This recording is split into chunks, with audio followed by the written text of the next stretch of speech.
Equipo 2 y vamos a hablar de la mononucleosis infecciosa. En el equipo se encuentran Cruz Grossman Yancy, Fabián Cruz Diego y Fisher, su servidor Fisher Bautista Brandon Uriel.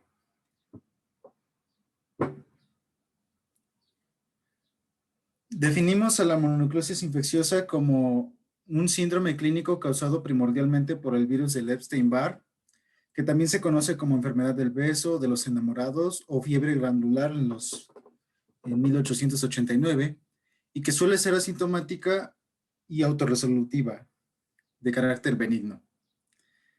Entre otras causas se puede encontrar infecciones por citomegalovirus, virus de inmunodeficiencia humana, rubiola, hepatitis A, B o C, toxoplasma gondii, adenovirus y en extremadamente infrecuentes casos, difteria. Siguiente, por favor. La mononucleosis también tiene como nombre mono y su nombre nace más que nada porque hay un incremento en células de la defensa que se caracterizan primordialmente por tener solamente un núcleo. La siguiente, por favor. Bueno, para hablar de su epidemiología, como ya bien lo comentó mi compañero, es causada por el virus Epstein-Barr. Más del 95% de la población adulta a nivel mundial es seropositiva para el virus de Epstein-Barr y su prevalencia se No se incrementa. escucha. ¿Cómo? ¿No nos escucha? Se escucha muy cortado. No sé si me escucha bien. Como ¿Mande? que su internet es el que está fallando, doctor. No sé Ajá. si sea su conexión. Es que usted también Bueno. se escucha como con poquitito, muy poquito cortado. Bueno, a lo mejor es el mío. Bueno, continúen. ¿Continúo? Ok. Bueno, ¿en qué me quedé? Sí. También tiene su prevalencia es, por lo general en niños y adolescentes y va aumentando con la edad. Viene más frecuentemente en los adolescentes.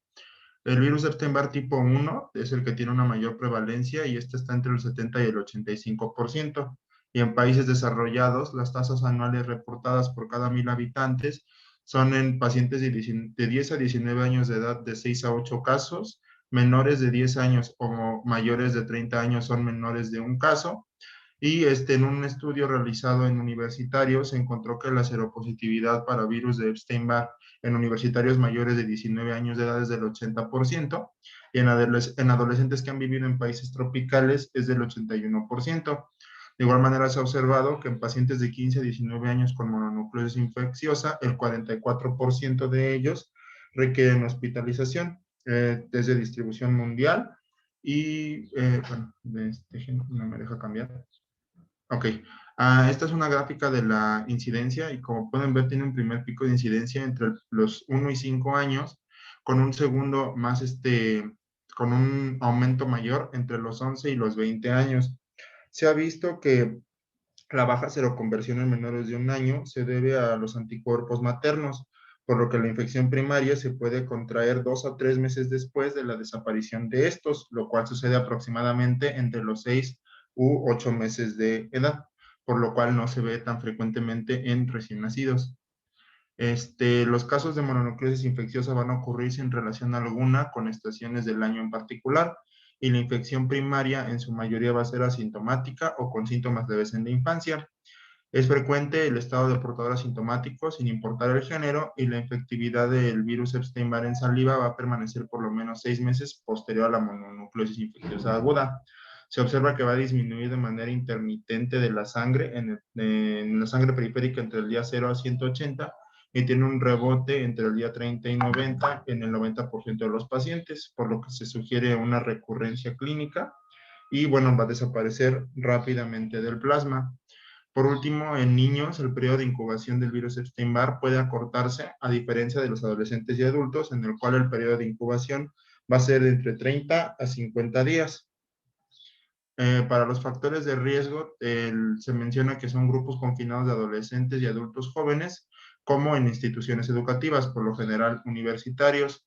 También se refiere al contacto personal estrecho que involucra el intercambio de saliva o secreciones orofaringeas para la transmisión del virus de Epstein-Barr, ya que este es el principal medio de transmisión que más adelante le van a decir.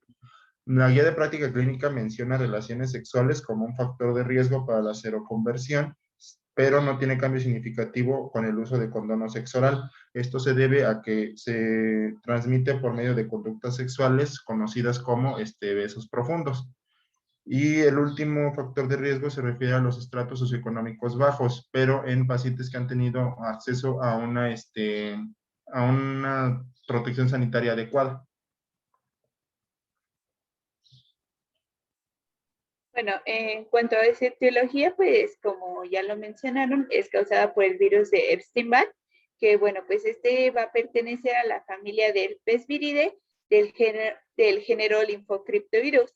Este virus es de DNA picatenario y existen dos serotipos, el tipo 1 o también lo pueden encontrar en la bibliografía como tipo A, que es el más común y bueno, pues este se concentra principalmente en Occidente y también existe el tipo 2 o tipo B que se concentra en África.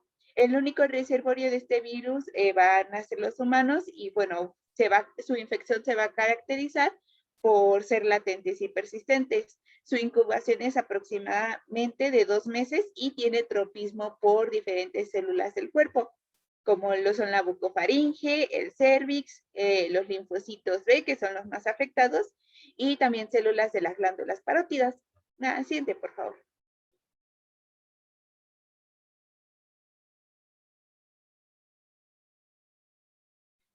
Bueno, ¿cómo se va a transmitir? Se necesita el contacto directo persona a persona con las secreciones, ya que este virus tiene una cápside muy débil, por lo que no se puede mantener expuesto al ambiente mucho tiempo, por lo que no se va a transmitir por las gotitas de flush o por los fomites. Entonces, se puede transmitir por el contacto con la saliva, por el contacto sexual y en caso de los niños, por el contacto estrecho que tienen con sus compañeros. La siguiente, por favor. Y bueno, ¿cómo se va a llevar a cabo la infección primaria? Pues como ya les había comentado, se tiene que estar en contacto con las secreciones. Entonces, una vez dentro de la boca, se van a dirigir a las células epiteliales de la bucofaringe, en las cuales se van a replicar y posteriormente van a salir. Como en esta zona se encuentran principalmente muchas linfocitos, es aquí donde el virus Epstein-Barr entra en contacto con los linfocitos B. Entonces, el virus de Epstein-Barr tiene una proteína que es la GP350, que se encuentra en su membrana, y esta va a entrar en contacto con el receptor CD21 que se encuentra en los linfocitos B. Entonces, una vez en contacto estos dos, se hará la fusión de membranas y el virus de Epstein-Barr va a entrar dentro del linfocito B. Dentro de este se va a dirigir al núcleo para hacer sus copias, pero puede entrar en un periodo de latencia. ¿Y cómo se va a llevar a cabo esto? Bueno, en un principio el DNA del virus de Epstein-Barr es lineal, pero cuando entra en latencia, este DNA se vuelve circular, entonces ya no se replica. Entonces, una vez entrado en estado de latencia, se dirige a los ganglios linfáticos y bueno, las células NK y los linfocitos T, CD4 y CD8, van a detectar que estas células B están infectadas, entonces las van a empezar a erradicar. Y esto va a ocasionar la inflamación de los ganglios linfáticos, que bueno, ya estaremos viendo más adelante cuando les hable del cuadro clínico, pero hay algunos linfocitos B que están infectados que pueden llegar a sobrevivir. La siguiente, por favor. Bueno, durante su periodo de latencia, el virus Epstein-Barr puede generar diferentes genes que están asociados a diferentes enfermedades, que bueno, pues aquí les pusimos esta tabla que, bueno, pues ahí vienen todos los genes que pueden llegar a expresar durante su periodo de latencia y con qué enfermedades están asociadas. Entonces, la siguiente, por favor. Entonces, seguimos que la célula, bueno, el linfocito B sigue en estado de latencia. ¿Cómo se va a mantener en su estado de latencia? Principalmente por las proteínas que se lo puse superior a la izquierda, que es la LMP1 y 2, que bueno, pues estas son las proteínas que lo van a tener en latencia. Entonces, en este estado existen dos caminos, que la célula B pase a ser una célula plasmática y genere anticuerpos e inmunoglobulinas contra el virus de Epstein-Barr. Entonces, entre los cuales tenemos los anticuerpos, los heterófilos, o también los pueden encontrar como los anticuerpos Paul-Bunel, que bueno, ya estarán hablando de ellos cuando hablemos de diagnóstico. También se producen los anticuerpos contra la cápside viral, contra el antígeno nuclear. Y en caso de las inmunoglobulinas tenemos la IgM para la cápside viral y la IgG tanto para la cápside viral y los antígenos virales. Esto se produce, bueno, esta célula se produce, bueno, no, olviden eso. Bueno, ¿y qué pasa con las células B? Otro camino que pueden llegar a tomar, pues se van a convertir en células de memoria. Estas células de memoria, ahora sí, van a presentar a los linfocitos T, CD4, CD8 y a las Natural Killer partes de lo que es el virus de Epstein-Barr. Entonces, se van a formar lo que son las células de Downey o los linfocitos atípicos, ya que estas tienen unas características diferentes. Estas células lo que van a hacer es como si el virus de Epstein-Barr fuera listillo y quisiera despistar a las células para que no las reconozcan. Entonces, de esta presentación de antígenos se dan las células Downey o los linfocitos atípicos. Entonces, ¿cómo se da la reactivación? Pues bueno, aún no se determina muy bien cuáles son los mecanismos, pero el virus de Epstein-Barr va a crear genes de transcripción que son la cebra, así como literalmente cebra. Y esto lo que va a hacer es activar lo que son las vías de lisis celular. Entonces el linfocito B va a salir a lo que es la circulación y posteriormente se van a replicar los viriones y estos viriones van a romper la célula y van a salir a lo que son los fluidos. Y estos fluidos son lo que posteriormente van a contaminar a otra persona y pues el ciclo se va a repetir. Entonces, no sé si tengan dudas de esto. No, amiga, muchas gracias. No, gracias. Entonces, la siguiente, por favor. Bien, en el cuadro clínico, la mayoría de los pacientes pues, son asintomáticos, pero aquellos que llegan a manifestarse pues son de 4 a 6 semanas después de la infección. La principal triada clásica, la siguiente por favor, la constituirán lo que es la fiebre, la faringitis, que suele ser similar a la estreptocócica, con un dolor intenso, que sea dolorosa, de exudado blanquecino o grisáceo, las adenopatías, que puede afectar cualquier tronco ganglionar, pero más se caracterizan los cervicales posteriores, axilares, retroauriculares, incluso inguinales, y suelen ser simétricas. Esa es la triada clásica cuando se presenta la mononucleosis. Los otros síntomas que le pueden acompañar, la siguiente por favor, van a ser la astenia extrema, refiere a una fatiga extrema, la esplenomegalia, que puede presentarse en el 50 al 60% de los casos, una hepatomegalia, el dolor a la percusión hepática, cefalea, edema periorbitario, petequias en las tonsilas palatinas, malestar general o un exantema. Y el exantema, la mayoría lo refieren como maculopapulosa, pero hay otras bibliografías que refieren vesicular y ictericia. La siguiente, por favor. Aquí es un cuadro donde se pone la frecuencia de estos síntomas de la mononucleosis infecciosa, siendo la más característica la faringitis, el malestar general, seguido de cefalea, anorexia, mialgias, escalofríos, náusea, y en casos muy poco frecuentes ya la tos, el vómito, las artralgias. Es un cuadro variado, pero con el apoyo de la triada clásica y los métodos de diagnóstico, pues se puede identificar mejor. La siguiente, por favor. El cuadro, como ya lo había mencionado en un principio, pues es bastante benigno. Y es que la resolución puede darse a las 2 o 3 semanas y en algunos casos, pues la fatiga puede perdurar por todavía más de ese periodo.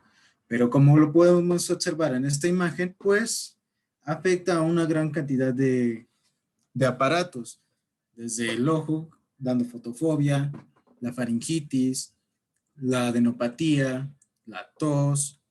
A nivel sistémico, pues la fiebre, escalofríos, dolor. A nivel del sistema nervioso central, pues la fatiga, la pérdida de apetito, malestar general, dolor de cabeza, etcétera. La siguiente, por favor.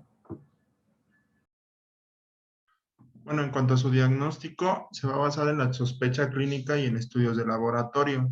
Se consideran 3 criterios clásicos de laboratorio para la confirmación de la mononucleosis infecciosa.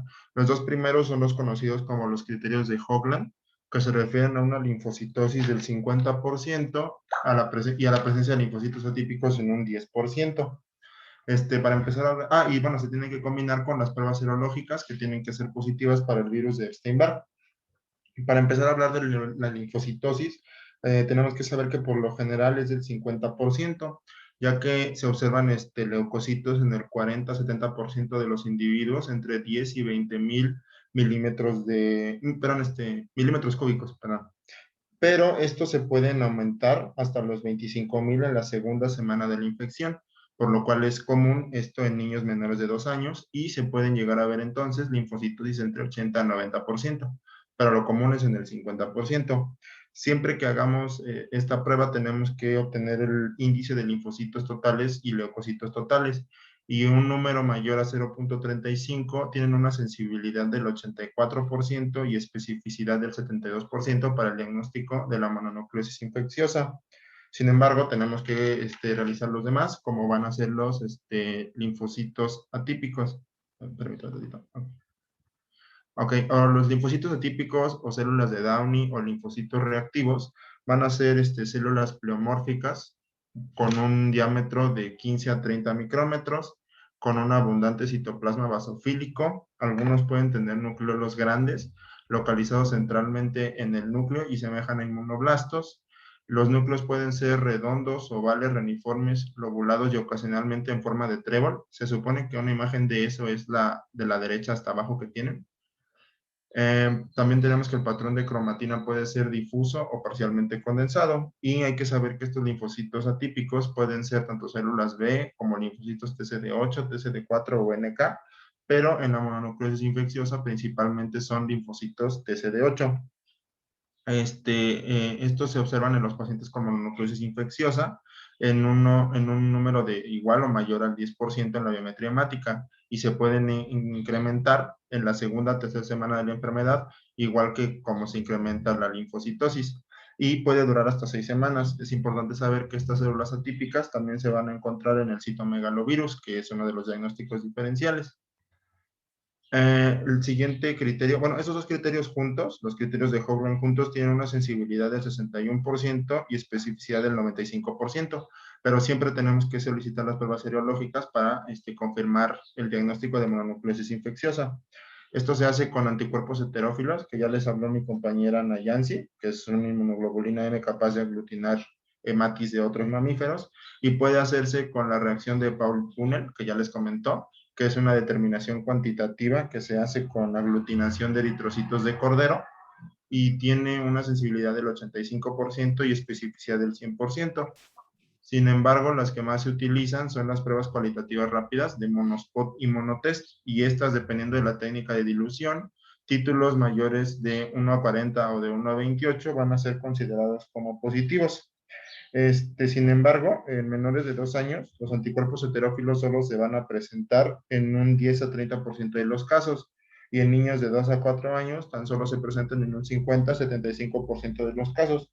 Es por esto que su resultado negativo no nos va a descartar la mononucleosis infecciosa, y se tienen que realizar las pruebas para anticuerpos específicos. Aquí se puede utilizar el ELISA, y va a consistir en detectar anticuerpos IgM e IgG contra el antígeno de cápside o anti-BCA, e IgG contra el antígeno nuclear de Epstein-Barr o el EBNA.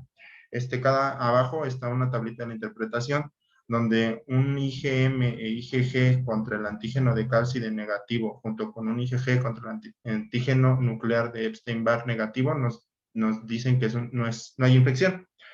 Pero un IgM e IgG contra el antígeno de cápside positivos con una IgG contra el antígeno nuclear, perdón, es negativo, nos hablan de una infección aguda. Si tenemos positivas las 2 IgGs, nos van a hablar de una infección pasada. Si solo tenemos positiva IgM contra el antígeno de la cápside, nos hablan de una infección aguda o no especificada. Y si solo tenemos positivo el IgG contra el antígeno de cápside, nos van a hablar de una infección aguda o pasada. Y por último, si todos están positivos, nos habla de una infección reciente o de reactivación. Cuando solamente está positivo contra el antígeno nuclear del virus de Epstein-Barr, se dice que no es específico de mononucleosis infecciosa, por lo cual no es el diagnóstico. Los anticuerpos heterófilos, regresando un poco, estos van a aparecer en la fase aguda y tienen su pico entre la segunda y la tercera semana de la enfermedad, como se puede ver en la gráfica, y luego van a ir disminuyendo. En cuanto a antígenos específicos, los primeros en aparecer son la IgM contra el antígeno de cápside, seguido por la IgG contra el antígeno de cápside. Pero como pueden ver, el antígeno que titula con mayor fuerza, por así decirlo, es el IgG contra el antígeno de cápside, ya que, y por lo tanto, el IgM a veces puede ser difícil de detectar. Por último, el antígeno EBNA o el anticuerpo anti-EBNA, va a ir progresando a lo largo de la enfermedad y conforme más tiempo pase se puede hacer más visible y por eso es uno de los últimos que se puede detectar y que cuando está positivo es que no es específica de la mononucleosis infecciosa. Este es el algoritmo de diagnóstico de la guía de práctica clínica, por si luego lo quieren leer. Combina, bueno, también viene aquí tratamiento, pero combina lo que nos dijo nuestro compañero Fisher de la triada clásica junto con los estudios de laboratorio. No sé si tengan alguna duda con diagnóstico como tal. No, todo bien, muchas gracias. No, gracias.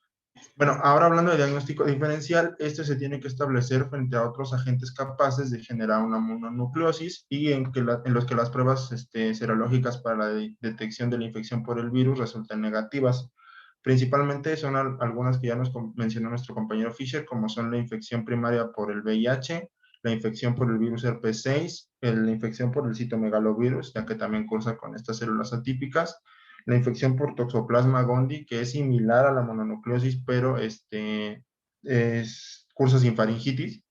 También está la infección por adenovirus, la rubiola, algunas neoplasias y en ocasiones la difteria.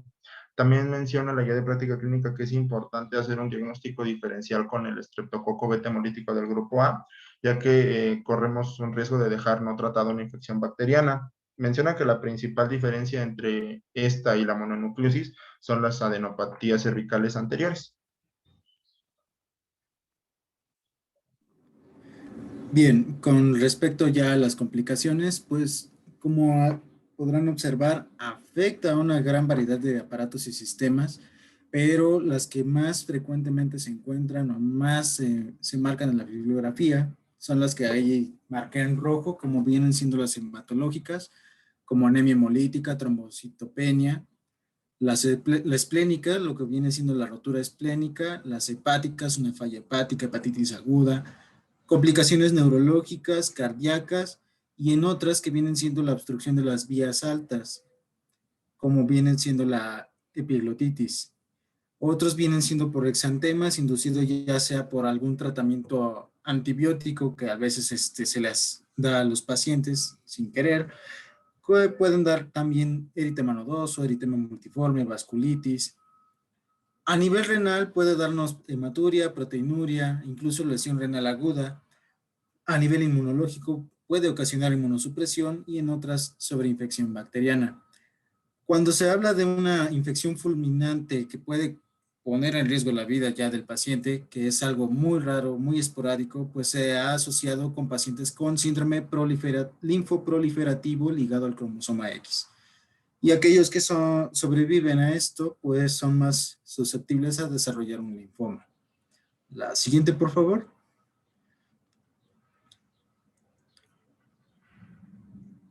Gracias.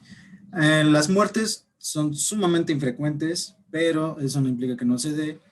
Y más frecuentemente se asocia con las calaveritas que les estoy marcando a trombocitopenia, la rotura esplénica, que es la más importante a observar si es que el paciente presenta dolor abdominal, complicaciones neurológicas, cardíacas y por una epiglotitis, la obstrucción de las vías aéreas.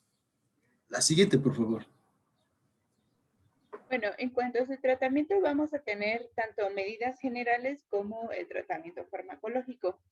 En las medidas generales hay que indicarle al paciente que acude a urgencias si llega a presentar un dolor abdominal o dificultad respiratoria. También se tiene que evitar los deportes de contacto por lo menos un mes, pero bueno, de esto ya estaré hablando un poquito más adelante. Y también se tiene que evitar las actividades que tengan como más riesgo de sufrir caídas, ya que esto puede predisponer más a sufrir una ruptura esplánica. Y bueno, pues en la guía de práctica clínica, de hecho, mencionaban el ciclismo, por ejemplo. En cuanto al tratamiento, principalmente va a ser el sintomático con ibuprofeno y paracetamol. Y bueno, la guía de práctica clínica menciona que no se recomienda la administración de ácido acetilsalicílico en niños, ya que esto puede condicionar al síndrome de DRI, que bueno, pues este va a ser la formación de hígado graso y también la extravasación de, bueno, la presencia de grasa también en los intestinos, pero bueno, pues esto va a ser en niños y en adolescentes. Y también mencionaba la guía de práctica clínica que no se recomienda el uso de amoxicilina, ampicilina y beta-lactámicos, que bueno, pues en general no nos va a servir porque en primera va a ser por un virus. Y bueno, también, de hecho, dice la guía de práctica clínica que si se llega a administrar, pues estos pacientes llegan a producir exantema. La siguiente, por favor. En casos de que ya presenta una mononucleosis infecciosa grave con datos de obstrucción de vías altas, se recomienda la administración de aciclovir y nos mencionan 2 dosis en algunas bibliografías, que la primera puede ser de 10 miligramos kilogramo dosis 3 veces al día, o también se puede administrar 800 miligramos vía oral por 3 veces al día por 10 días. Y en cuanto a los corticosteroides, se recomienda el uso de dexametasona a 0.25 miligramos por kilogramo cada 6 horas. ¿Me das la siguiente, por favor? ¿Por qué se da la ruptura esplénica? Bueno, esto se puede causar por 3 mecanismos. La primera va a ser el aumento de la presión intraabdominal. La segunda por una contracción del diafragma, ya sea por la tos, el vómito o por la defecación, o también por la formación de un hematoma subcapsular, que posteriormente va a ocasionar que el vaso se rompa. ¿Me la regresas, por favor, tantito? Gracias.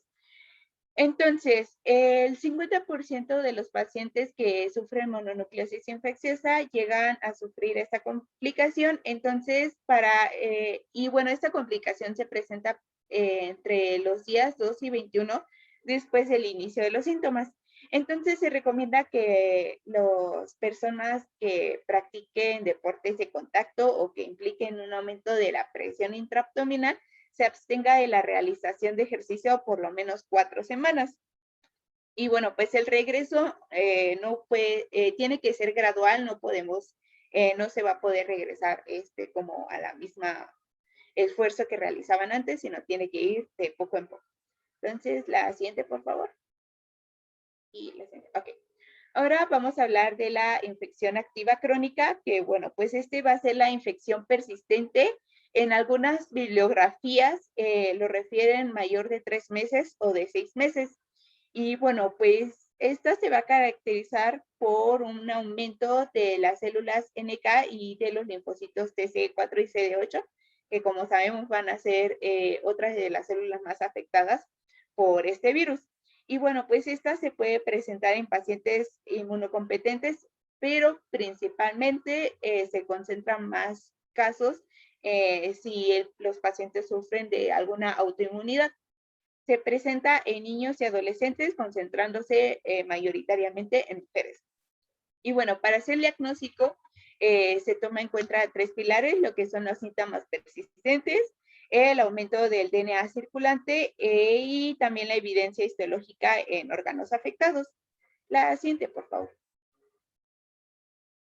Entonces, en general, los signos y síntomas que puede llegar a presentar los pacientes van a ser esplenomegalia, la disfunción hepática, trombocitopenia, anemia, linfoadenopatía, diarrea, uveitis y lesiones cutáneas.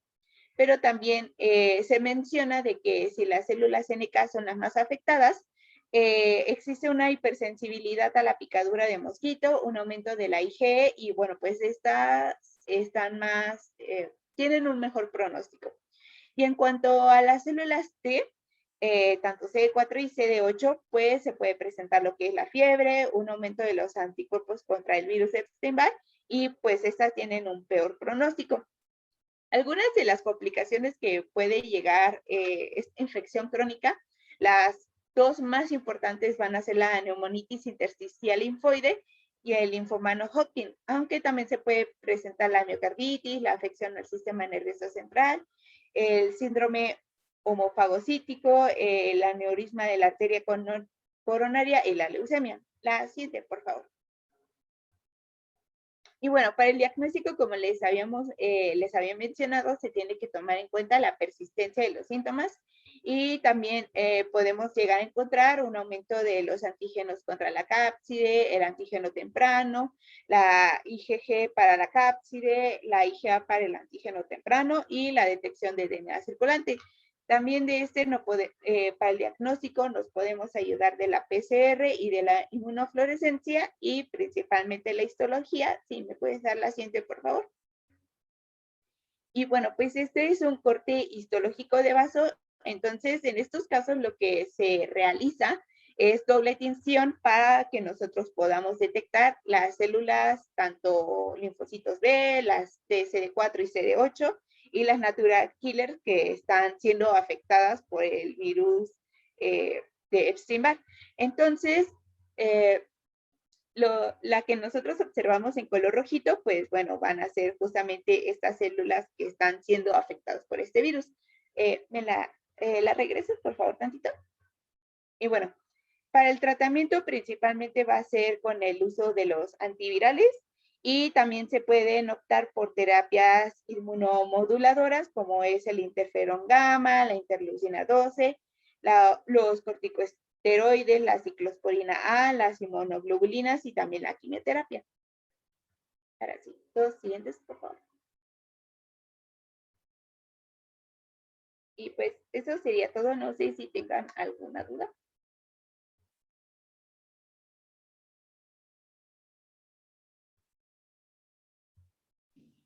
No, muchas gracias. No, ninguna, gracias.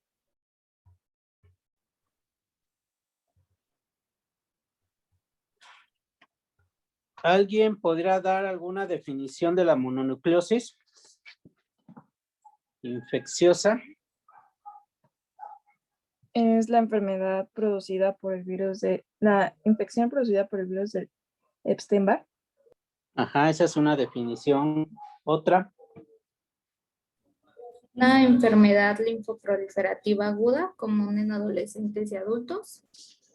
Ajá. Otra.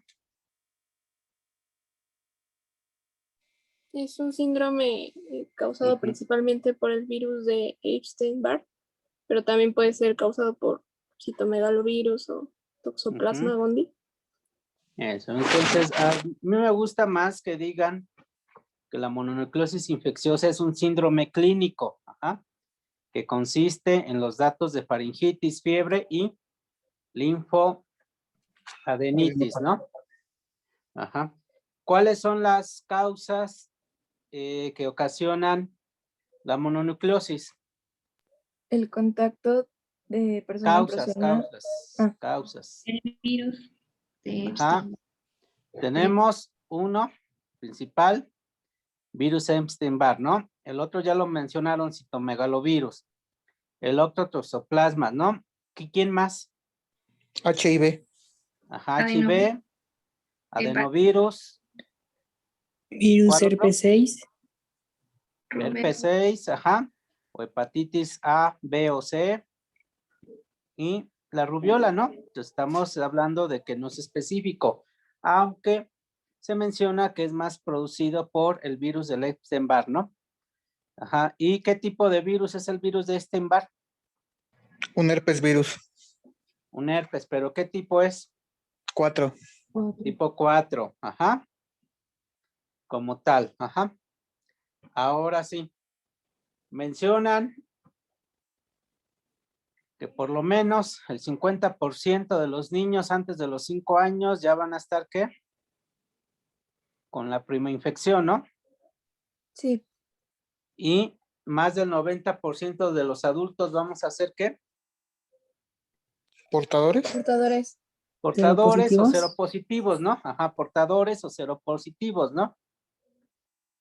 ¿Cómo se transmite? Por el contacto Por de persona a contacto, persona. ajá, Ajá. por las Perdón. gotitas de saliva, por contacto sexual o por un contacto estrecho de los niños. Decía que, Ah. bueno, por gotitas de saliva, ¿no? ¿Verdad? Gotitas, no de saliva, porque si vieron por ahí cuánto les dicen que para que se transmite el virus del herpes, cuánta saliva más o menos debe de pasar para que se pueda transmitir. ¿No lo encontraron por ahí? No. Algunos decían hasta más de 20 litros, ¿no? Entonces necesitan pasar mucha saliva, ¿no?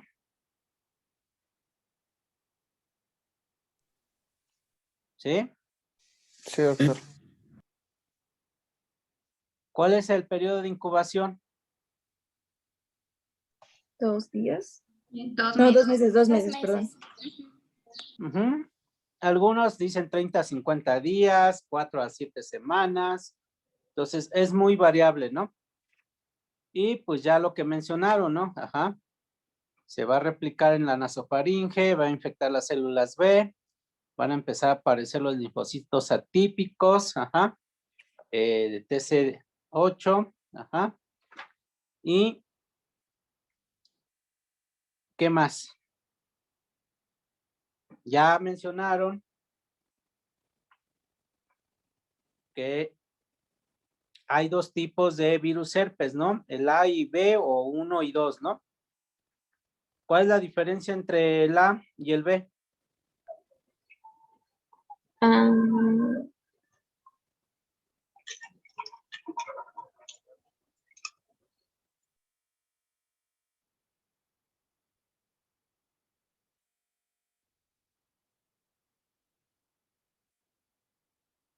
¿Alguien por ahí?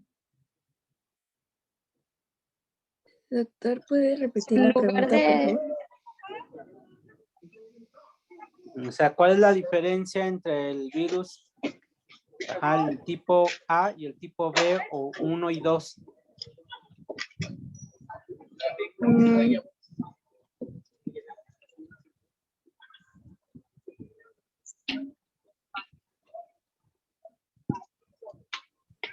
¿Podría ser su transmisión?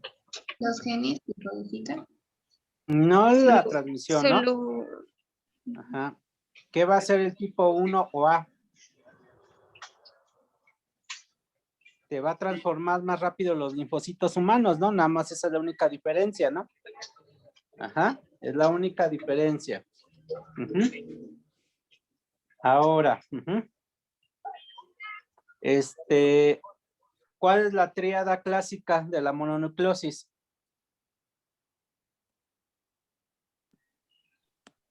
La fiebre, la faringitis y la linfadenopatía.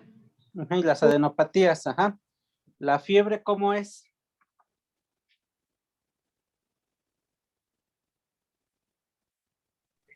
persistente. Que dura de 10 a 14 días. Ajá. Puede durar de 10 a 14 días, ajá. A veces es Puede ser por las nocturna. tardes o por las primeras horas de la mañana. Puede ser moderada y puede alcanzar inclusive hasta 39.5 gramos, ¿no? La faringitis. Es parecida a la estreptocócica con exudado amitalino que puede llegar incluso a la lengua.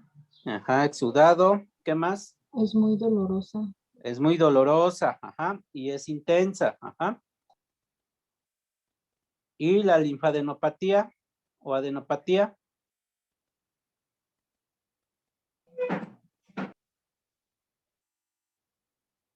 Generalmente simétricas. es en los ganglios Es- cervicales anteriores y Ujú. posteriores. Y posteriores, y es simétrica.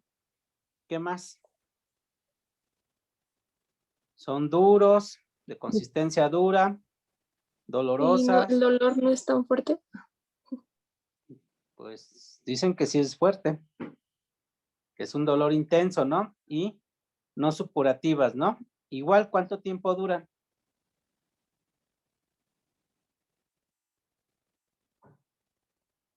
De 2 a 4 semanas aproximadamente, ¿no?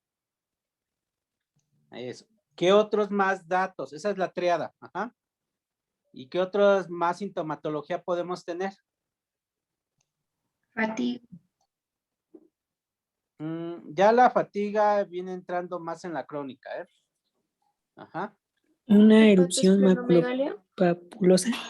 Podemos tener, ajá, los dos mencionaron bien, ¿eh? Ajá.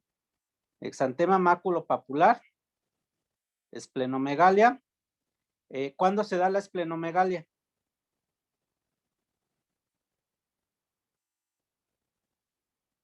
Y que puede dar la ruptura del vaso. ¿Cuándo se da? ¿En qué semana? ¿O en qué días? La segunda, tercera. Segunda, tercera o 10 a 21 días, ajá. Es cuando se va a dar la esplenomegalia y puede haber la ruptura del vaso, ¿no? ¿Y por qué está dada esa ruptura? Pues ya lo mencionaron, ¿no? Y el edema capsular, ajá, que es lo que nos puede dar la ruptura. Tenemos hepatomegalia, edema periorbitario y petequias en el paladar. Puede haber inclusive hasta ictericia, ¿no? Dar un cuadro o simular un cuadro de hepatitis, ¿no? Pero acuérdense que generalmente los niños y los lactantes son ¿qué?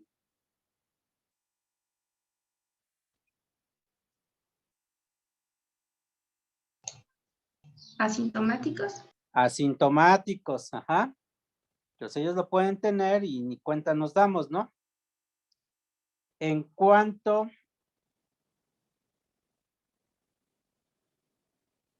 a los problemas asociados a formas atípicas de la mononucleosis que podemos tener. Atípicas porque no está presentando la tríada clásica, ¿no? Entonces, ¿cómo se puede manifestar de forma atípica la mononucleosis? Un linfoma de Burkitt. Esas asociadas a otras cosas, ¿eh? Pero bueno. Ajá. Hablamos de parálisis facial, de hepatitis, de meningoencefalitis, de mielitis transversa, de púrpura trombocitopénica, de neumonitis, ¿no? Que ya lo vimos que esto se va a presentar en la crónica, ¿no? Cuando está vinculada a otros síndromes, ajá, principalmente a los síndromes de Gianotti-Crosstry, al Guillain-Barré, ajá, al síndrome de Alicia en el País de las Maravillas, al síndrome hematofagocítico que lo mencionaron, al mismo síndrome de fatiga crónica, a parotiditis recurrente, ajá, síndrome de Reye, síndrome postpercusión, síndrome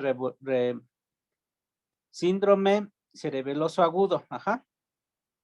¿Qué es una mononucleosis de repetición?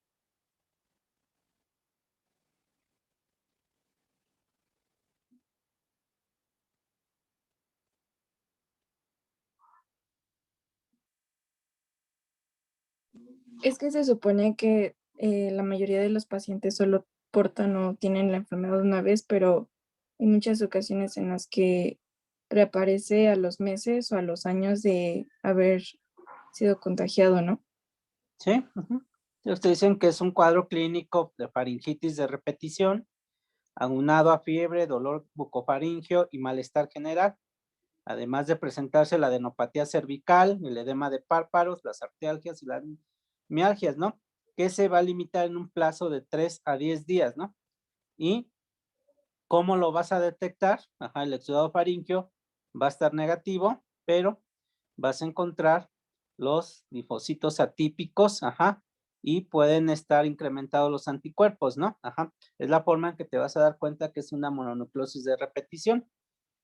Ya la mononucleosis crónica, pues ya la mencionaron, algunos lo manejan nada más como mononucleosis crónica, otros los mencionan como infección activa crónica por el virus de Epstein-Barr, en donde van a tener la fiebre, la neumonitis intersticial, la pancitopenia, puede haber uveitis, ¿no? Ajá. Y alteraciones en la función cognitiva. Ajá. Como infección congénita de virus del Epstein-Barr, ¿qué pueden encontrar? En el bebé cuando nace.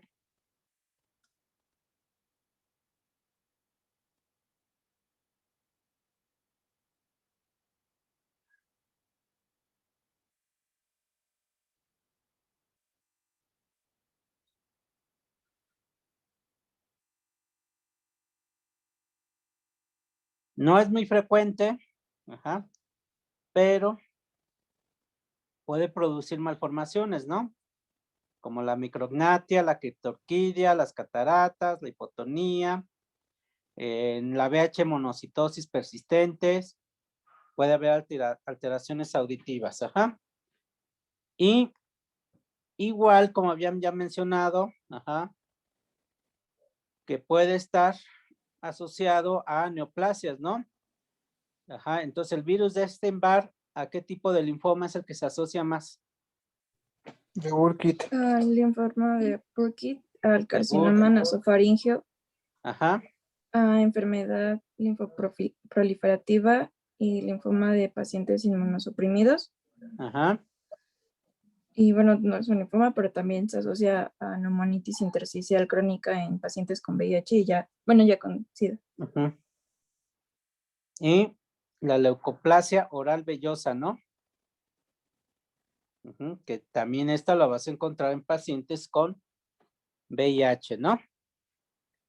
¿Alguna pregunta hasta aquí? Creo que también a linfoma de Hodgkin, ¿no?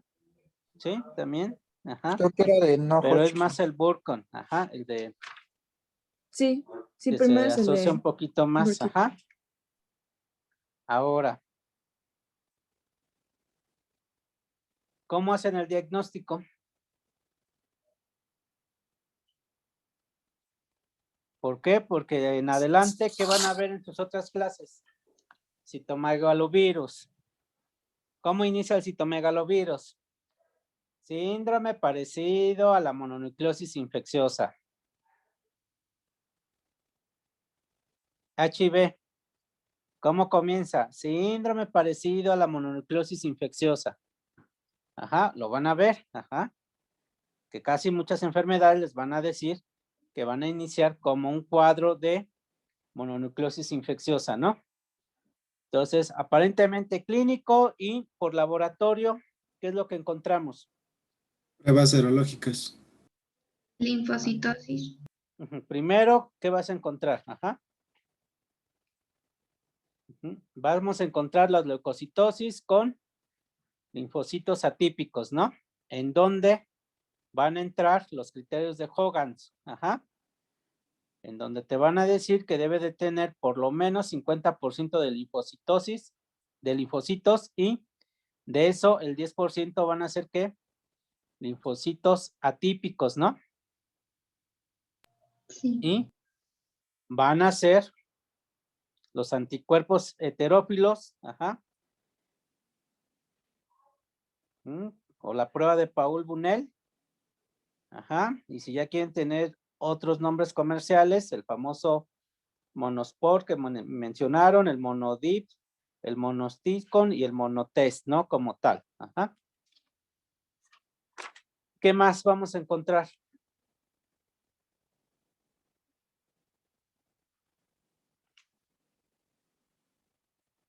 Ya lo mencionaron, ¿no? Puede haber ¿qué? Anticuerpos. Trombocitopenia, ¿no? Sí. Y pues ya mencionaron las células de Downey, ajá. Que van a ser ¿qué? Células de mayor tamaño. El citoplasma es basófilo, vaculado, que van a aparecer durante la segunda semana de la enfermedad y van a persistir con cifras altas por 2 o 3 semanas, ¿no? Ahora sí, los anticuerpos IgM, los anticuerpos IgG, los anticuerpos contra el núcleo y anticuerpos contra antígenos tempranos, ¿no? También son pruebas para hacer el diagnóstico. ¿Cuáles son las complicaciones que tenemos?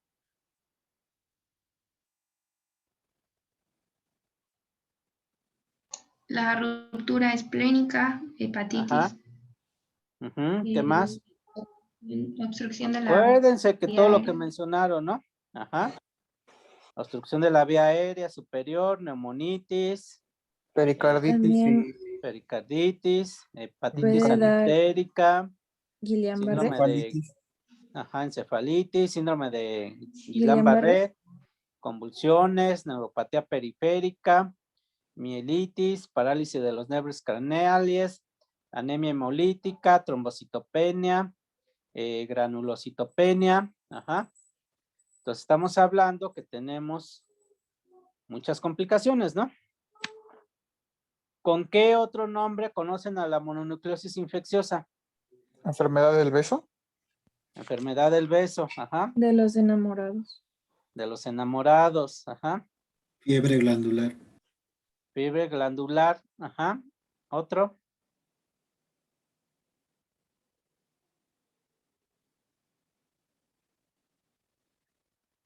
No, ya no creo.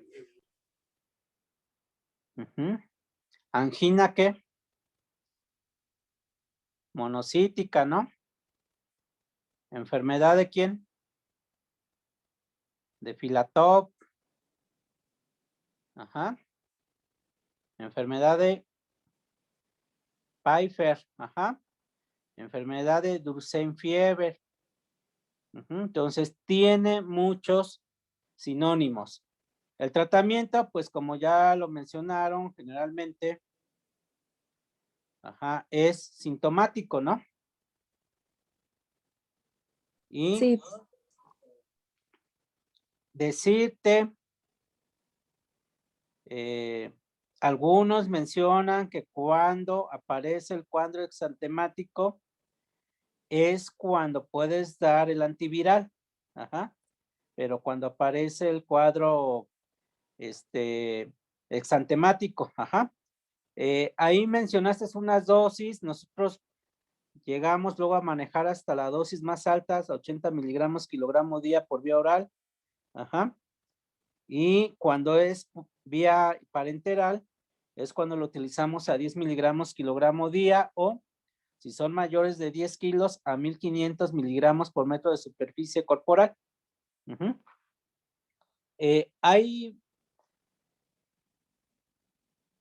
alguna vacuna o medida de prevención para evitar este problema?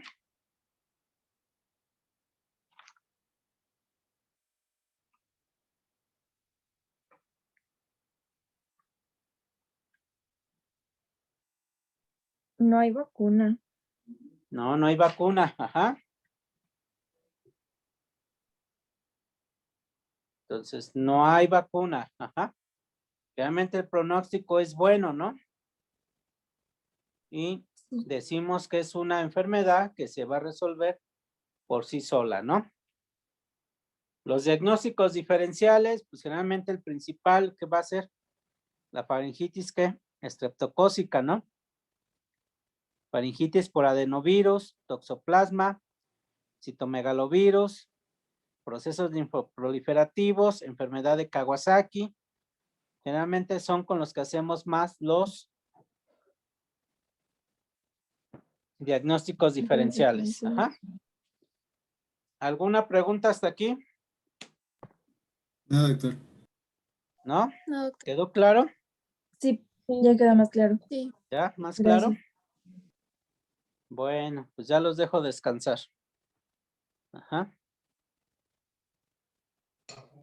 Muchas gracias, doctor. Gracias, doctor.